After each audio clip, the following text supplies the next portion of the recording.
Booth లీడర్గా చేసినప్పుడు అంటే డోర్ టు డోర్ వెళ్ళడం, సర్వే చేయడం అంతే సార్. ఏమైనా కంప్లైంట్స్ ఉన్నా కూడా చూసుకోవడం. ఇప్పుడు మా ఏరియా వచ్చేసి డ్రైనేజ్ కంప్లైంట్ బాగా ఎక్కువైపోయింది సార్. డ్రైనేజు అదేంటంటే మేము ఉండేది స్లమ్ అవడం వల్ల కాలువ మీదుగా ఇల్లులు ఇవన్నీ ఉండడం సార్. ఇవి ఎక్కువ ఫేస్ చేస్తున్నాను సార్. కొంచెం మా ఏరియా వైపు ఇది ఒకటి చూస్తారని కోరుకుంటున్నాను సార్. ప్రతి ఒక్కరు ఇప్పుడు ఫంక్షన్లు లేవు, ఫంక్షన్లు తీశారు, ఇలాంటివన్నీ బోల్డ్ అని కంప్లైంట్స్ ఉన్నాయి. ఇటువంటి కంప్లైంట్స్ అన్ని మేము రేజ్ చేస్తాం, మేము అడుగుతాం. అదే వైసీపీ వాడు అనుకోండి, వాడింట్లోని వాడి సమస్య అంటే వాడు బయటికి వెళ్ళి చెప్పడు, దాన్ని బట్టి ఇబ్బంది ఉంటుంది, మీరు ఆలోచించి చెప్పండి అని చెప్పి చాలా వరకు మోటివేట్ చేస్తాం. దానివల్ల ఏంటంటే వాళ్ళు ఖర్చు పెట్టినవి మేబీ నాకు తెలిసి ఏంటంటే ₹1 కోటి దగ్గర ఖర్చు పెట్టారేమో, కానీ ఆ ₹1 కోటి విలువ గల ఓట్లు మేము రప్పించుకున్నాం. ఒక్క లాస్ట్ మూమెంట్ వరకు 37వ వార్డు విన్నింగ్ అనమాట. 2 గంటల వరకు మేము తెల్లవారి నుంచి టిఫిన్లు కూడా, అంటే మాకు ఒకటే ఇంటెన్షన్, అక్కడ ఓటింగ్ అయిపోయి గెలిచి బయటకు ర్యాలీగా మేము రావాలని చాలా కష్టపడి ఆ రోజు టిఫిన్లు చేయలేదు సరిగ్గా, ఇది లేదు. ఫస్ట్ టైం మేము మళ్ళీ ఫేస్ చేస్తాం మేము ఎలక్షన్స్. మేము అందరం ఏంటంటే మాకేం తెలియదు ఎక్కడ, మాకేంటంటే మొత్తం అందరూ ఆల్రెడీ వీళ్ళందరూ టీడీపీ వాళ్ళు, వైసీపీ వాళ్ళు వీళ్ళందరూ ఆల్రెడీ కుర్చీలు వేసుకుని కూర్చునిపోయారు. మేము అక్కడ బూత్ ఏజెంట్లకు వెళ్ళేటప్పుడు మాకు ప్లేస్ కూడా ఇవ్వలేదన్నమాట అక్కడ నించోడానికి. ఆ మూలలో నించున్నాం. తర్వాత టీడీపీ ఏంటంటే మాకు పక్కన ఏరియాలోనే చిన్న వాళ్ళు ఎవరు ఇండిపెండెంట్లు వాళ్ళకు కూడా సీట్లు ఇచ్చారు, మాకు ఇవ్వలేదు సీట్లు. వెనకాల నించున్నాం. చేసిన తర్వాత ఒకళ్ళు సైడ్ అయిపోతున్నారు, ఒక్కొక్క రౌండ్కి సైడ్ అయిపోతున్నారు. టీడీపీ కూడా అప్పుడు టీడీపీ నన్ను, బాబు మీరు ఉండన్నమ్మా, మేము వెళ్ళిపోయాం, మా పని అయిపోయింది, మేము వెళ్ళిపోతాం అని చెప్పి వాళ్ళు మమ్మల్ని వదిలేసి వెళ్ళిపోయారు. తర్వాత వైసీపీ, బాబు ఇదేదో అయిపోయిన తేడాగా ఉన్నట్టుంది, ఇంత డబ్బులు ఖర్చు పెట్టాం మీరు, వాళ్ళే అన్నారనమాట మాకు, ఇదేంటిది మేము ఇంత డబ్బులు ఖర్చు పెట్టాం, ఏం చెప్పారా జనాలకి, ఇంతలాగేసేసారా మీకు అని చెప్పి చాలా వరకు మాకు ఇదైంది. లాస్ట్లోనే ఏంటంటే ఒక బూత్లోనే అంటే ఒక లాస్ట్లో ఒక బాక్స్ వచ్చింది, అది సీల్ చేసిన రూమ్లో నుంచి వచ్చింది అన్నారు. ఆ బాక్స్ ఎక్కడి నుంచి వచ్చిందో తెలియదు. సరే జరిగింది ఏదో జరిగిపోయిందండి, అదంతా బ్యాక్ టు బ్యాక్. ఏంటంటే అంత ఫైట్ ఇచ్చి, అంటే డబ్బుతో కూడా మేము ₹1 కోటి ఖర్చు పెట్టిన వాళ్ళకి కూడా మేము ఏంటంటే మాటతోనే చెప్పే మోటివేషన్తో మేము తిరిగే కష్టంతో వాళ్ళకి భయాన్ని చూపించాం. 37వ వార్డు ఇది ఏంటంటే నెక్స్ట్ వచ్చే ఎలక్షన్లో దీనికి డబుల్ ఇంపాక్ట్ కంపల్సరీ చూపిస్తాం ఈ జనసేన మొత్తం. Okay sir. పవన్ కళ్యాణ్ గారు ఈ పార్టీని ఒక గొప్ప ఆశయంతో ఏర్పాటు చేశారు. ఆ ఏర్పాటు చేసినప్పుడు 7 సూత్రాలు పెట్టారు. 18 ఏళ్ళు 20 ఏళ్ల ప్రాయం నుంచి ఆలోచన, ఈ దేశానికి ఏం చేయాలి, నా వంతు నా ప్రజలకి నేనేం చేయాలి అని తప్పించి మదించి ఆయన ఒక 7 సూత్రాలను ఆయన సొంతంగా రూపొందించుకొని ఈ పార్టీ పెట్టినప్పుడు ఆ సూత్రాలనే ఈ పార్టీకి పునాదిగా పెట్టారు. కులాలను కలిపే ఆలోచన విధానం. మన ఆంధ్రప్రదేశ్లో కానీ భారతదేశంలో కానీ వేలాది కులాలు ఉన్నాయి.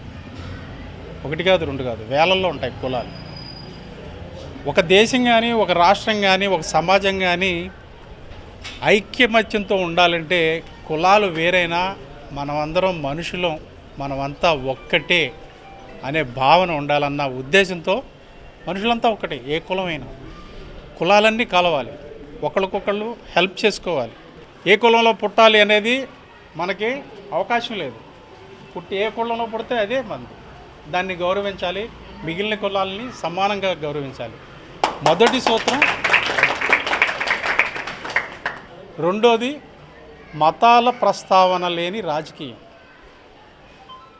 కులాలు ఎలా ఉన్నాయో భారతదేశంలో కూడా హిందూ మతం, క్రిస్టియన్స్, ముస్లింలు, పార్సీలు చాలామంది ఉన్నారు, చాలా ఉన్నారు.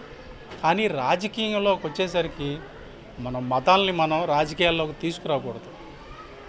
తీసుకొస్తే మత ప్రాతిపదికన విడిపోతాం. 1947లో మనకు స్వాతంత్రం వచ్చినప్పుడు భారతదేశం ఒకసారి మత ప్రాతిపదికగా విడిపోయింది, పాకిస్తాన్ భారతదేశం అని. అటువంటి పరిస్థితి నా దేశానికి రాకూడదు అని ఆయన అనుకొని ఈ రాజకీయాల్లో మనం మతాన్ని తీసుకురాకూడదు. అందుకనే మతాన్ని ప్రార్థనా మందిరాల వరకే పరిమితం చేయాలి. ఎవరికి వాళ్ళు గుళ్ళకి వెళ్ళొచ్చు, చర్చిలకి వెళ్ళొచ్చు, మసీదులకు వెళ్ళొచ్చు. హిందువులకి ముస్లిం మతం మీద నమ్మకం ఉందనుకోండి, వెళ్ళండి, దర్గాకి వెళ్ళండి, ప్రార్థన చేయండి, రండి. అంతే తప్ప రాజకీయంకి వచ్చేసరికి నేను మతం ఈ మతం కాబట్టి నాకు ఓటేయండి, వాడు ఆ మతం కాబట్టి వెయ్యకండి అనే మాటలు మాట్లాడకూడదు అనేది ఆయన రెండో సిద్ధాంతం. 3, భాషలను గౌరవించే సాంప్రదాయం. యాస, భాష. తెలంగాణ, ఆంధ్రప్రదేశ్ ఎందుకు విడిపోయింది? తెలంగాణ వాళ్ళ యాసని మన వాళ్ళు వ్యంగ్యంగా మాట్లాడినందుకు వాళ్ళకి చాలా బాధ కలిగింది. చాలామంది చెప్తారు అది. అలాగే కొందరు మన ఉత్తరాంధ్ర భాషను కూడా వ్యంగ్యంగా మాట్లాడతారు. అలా మాట్లాడకూడదు అనేది పవన్ కళ్యాణ్ గారి సిద్ధాంతం. ఏ యాస అయినా ఏ భాష అయినా గౌరవించాలి. దానికి ఉండే అందం, ఆ భాషలో ఉండే అందం ఆ భాషకు ఉంటుంది, ఆ యాసకు ఉంటుంది. అందుకనే ప్రతి భాషని యాసని గౌరవించాలి. 4వది సంస్కృతులను కాపాడే సమాజం. సంస్కృతులు అంటే భిన్నమైన సంస్కృతులు ఉంటాయి. మన ఆంధ్రప్రదేశ్లోనే రాయలసీమలో ఒక రకమైన సంస్కృతి ఉంటుంది. ప్రాంతాన్ని బట్టి సంస్కృతి, ఆహారపు అలవాట్లు ఉంటాయి. వాటిని మనం తక్కువ చేసి మాట్లాడకూడదు. నువ్వు అంబలు తాగుతావా, లేకపోతే నువ్వు ఇంకోటి ఏదైనా తింటావా, అటువంటివి రాకూడదు. అవన్నీ మనం గౌరవించాలి. గౌరవించినప్పుడే సమాజం ఐక్యత ఉంటుందన్న ఉద్దేశంతో ఆ సూత్రం పెట్టారు. 5వది ప్రాంతీయతను విస్మరించని జాతీయవాదం. ఫస్ట్ మనమంతా భారతీయులు, అలాగని మనం ఆంధ్రంలో అనే విషయం మనం మర్చిపోతామా? మర్చిపోం. మన ప్రాంతాన్ని, మన భాషని, మన యాసని, మన సంస్కృతిని కాపాడుకుంటేనే మేమంతా భారతీయులు అని సగర్వంగా మనం చెప్పుకోవాలి అన్న ఉద్దేశంతో ఆ 5వ సూత్రాన్ని ఆయన పెట్టారు. 6 అన్నిటికంటే ముఖ్యమైంది, ప్రజలని పేదరికంలోకి నెట్టివేసేది, ప్రజలని అణిచివేసేది అవినీతి. అవినీతి ఇప్పుడు మన సమాజంలో ఎంతగా వేండుడిగిపోయిందంటే మనకే అలవాటైపోయింది. రేషన్ కార్డు ఇవ్వాలంటే ఒక 1000 రూపాయలు ఇస్తే ఇచ్చేస్తాడులే అనే భావనకు మనం వచ్చేసాం.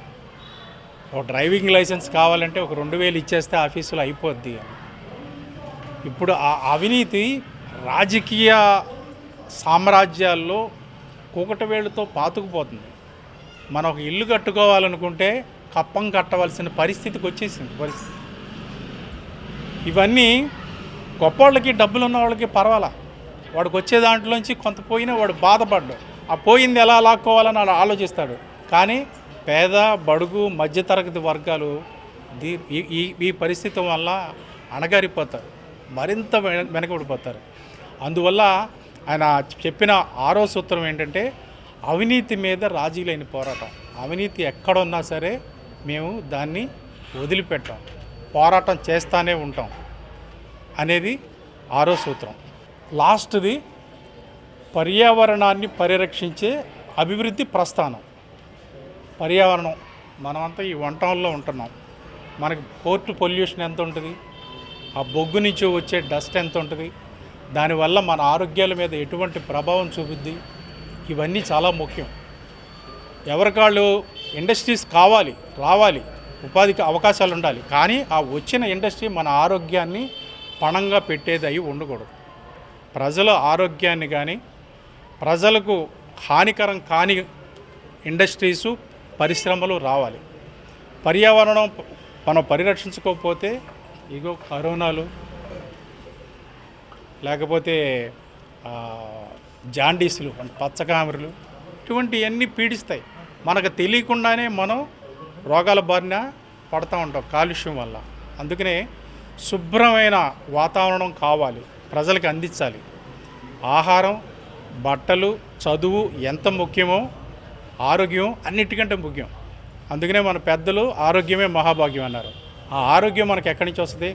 శుభ్రమైన పర్యావరణం ఉన్నప్పుడు వస్తుంది.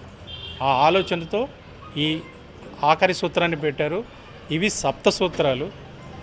మన సమాజంలో 7కి చాలా ప్రాముఖ్యత ఉంది.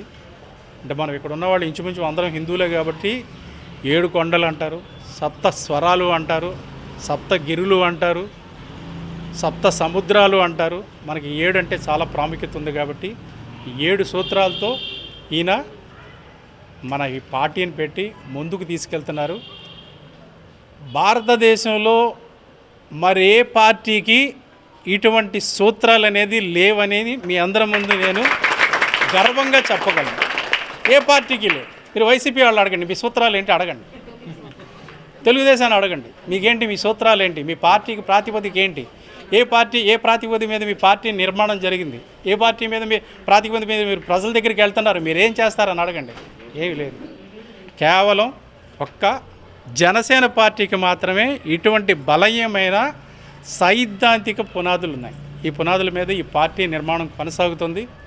ఇంకా మీరు రేపు ఓట్లు వేయమని అడగటానికి వెళ్ళినప్పుడు మీ దగ్గర రకరకాల అనుమానాలు వ్యక్తం చేస్తారు. జగన్ ఓ స్కీములు ఇచ్చేస్తున్నాడు, మీరు వస్తాయి ఇవన్నీ తీసేస్తారని. మీరు ఒకటే చెప్పండి, ఈ స్కీముల్ని ఉంచి మీకు ఇంకా కొత్త స్కీములను పవన్ కళ్యాణ్ గారు మీకు అందించబోతున్నారు అని చెప్పండి. ఈ స్కీములన్నీ ఉంటాయి, ఏమీ మార్చరు. కొత్తగా మీకు ఏమొస్తాయి అంటే సంవత్సరానికి 6 సిలిండర్లు ఉచితంగా ఇస్తాడు మా అన్న అని చెప్పండి. మీకు రేషన్ కావాలంటే రేషన్ ఇస్తారు, లేదంటే నెల నెల 3,000 మీ అకౌంట్లో జమ చేస్తాడు మా అన్న అని చెప్పండి. ఆ ఇంట్లో వితంతు పెన్షన్ ఉండొచ్చు, వృద్ధాప్య పెన్షన్ ఉండొచ్చు, వికలాంగుడు పెన్షన్ ఉండొచ్చు. ఏమున్నప్పటికీ రేషన్ పరంగా కావాలంటే రేషన్ అందిస్తారు, లేదంటే ప్రతి నెల 3,000 రూపాయలు మీ అకౌంట్లో వేస్తారని చెప్పండి. అంతేకాదు, సంవత్సరానికి మన పార్టీ అధికారంలోకి వస్తే సంవత్సరానికి 1,00,000 మందికి 1,00,000 కుటుంబాలకు 10 లక్షల రూపాయల చొప్పున వ్యాపారం చేసుకోవడానికి ఇస్తాం. చెప్పండి, ఇవన్నీ చెప్పండి. ఈ ప్రభుత్వం కంటే జనసేన ప్రభుత్వం వస్తే మరింత ఘనంగా ఉంటుంది. అవినీతి రూపాయి కూడా తీసుకోకుండా పనిచేసే ప్రభుత్వాన్ని మా అన్న ఏర్పాటు చేస్తాడని చెప్పి. రాజకీయ అవినీతి ఎంత ఉందో మీకు తెలుసు కదా. 1,00,000 కోట్లు కొట్టేసిన ఆయన మనల్ని పాలిస్తున్నారు. 1,00,000 కోట్లు మన నాయకుడు ఆయన సంపాదించి ఉంచి అందరికి పంచిపెట్టి, మొన్న ఆయన సొంతంగా ట్యాక్స్ కట్టడానికి నా కళ్ళ ముందే 5 కోట్లు అప్పు చేశారు.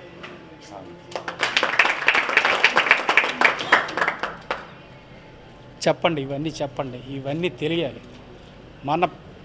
మన ఆస్తులకు, మన సంపాదనకి, మన సంపదకి కాపలా కాసే నాయకుడు మనకి ముఖ్యమంత్రిగా రాకపోతున్నాడు అని మీరు గట్టిగా చెప్పండి. ఇవన్నీ వాళ్ళ ముందు పెట్టండి. తప్పకుండా జనాలు మనసులు మారుతాయి. మీరంతా మీ ముఖాలు చూస్తుంటే లక్ష్మీకాళ తాండవిస్తుంది. మీరు వెళ్ళారంటే డెఫినెట్గా అందరూ జనసేన పార్టీకి ఓటేస్తారన్న గట్టి నమ్మకం కలుగుతుంది. జై జనసేన. 100 పథకాలు తీస్తే చూద్దాం.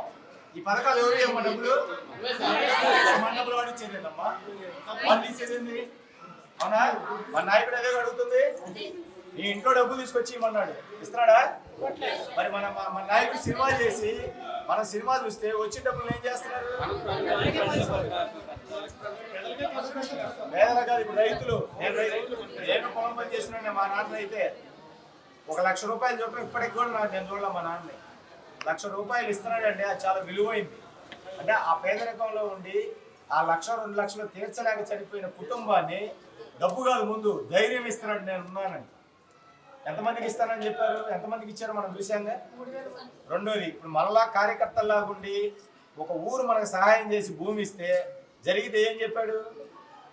ఇప్పటం అనేది వెళ్ళి ధైర్యంగా నిలబడదే కాకుండా కుటుంబాలను కూడా ఆదుకున్నారు.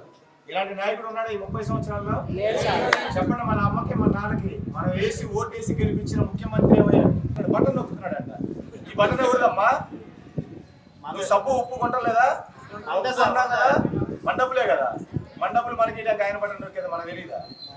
ఈరోజు ఈ యొక్క కార్యక్రమం ముఖ్య ఉద్దేశం ఏంటంటే వార్డు కమిటీలు ఎలా వేశారు ఏంటి అని తెలియపరచడం కోసం, తెలుసుకోవడం కోసం వచ్చారు. అలాగే ఓటర్ నమోదుని ఎలా చేయాలి, ఎలా చేయించుకోవాలి అదొకటి. అలాగే రానున్న రోజుల్లో పార్టీని ఎలా బలోపేతం చేయాలి, మన వార్డులో ఎలా బలోపేతం చేయాలి, మన బూతులు ఎలా బలోపేతం చేయాలనే ముఖ్య దీని మీద సార్ ఇక్కడికి వచ్చారు. హరిప్రసాద్ గారు మన మీడియా హెడ్ పార్టీ, అలాగే అంజిబాబు గారు, వాళ్ళు వచ్చి మనకు కొన్ని విషయాలు చెప్పడం అనేది నిజంగా చాలా ఆనందంగా ఉంది. సార్ మీరు వచ్చినందుకు మీ అందరికీ కూడా మా ప్రత్యేక ధన్యవాదాలు తెలుపుకుంటున్నాం సార్. ఇలానే మీకు రానున్న రోజుల్లో ఇలాంటి కమిట్మెంట్ మీదే ప్రతి ఒక్క బూత్ ద్వారాగా రావాల్సిన విధంగా మేము చేసి మీకు చూపిస్తాం సార్. ఎక్కడ కూడా మేము తగ్గే ప్రసక్తి కూడా ఉండదు సార్. అలాగే ఇంకా ఇదే కాకుండా రానున్న రోజుల్లో వచ్చే వాళ్ళందరినీ కూడా ఆహ్వానించి పార్టీని మరింత బలోపేతం చేసి జనసేన జెండా సౌత్లో ఎగరవేసేటంతవరకు కూడా మేము నిద్రపోమని చెప్పేసి మీకు మాటిస్తున్నాం సార్. సేనా సిద్ధమా? సేనా సిద్ధమా? సేనా సిద్ధమా? Thank you. ఇక్కడ అందరికి వచ్చినందుకు అందరూ కూడా నా ధన్యవాదాలు తెలుపుకుంటున్నాను. జై హింద్, జై జనసేన.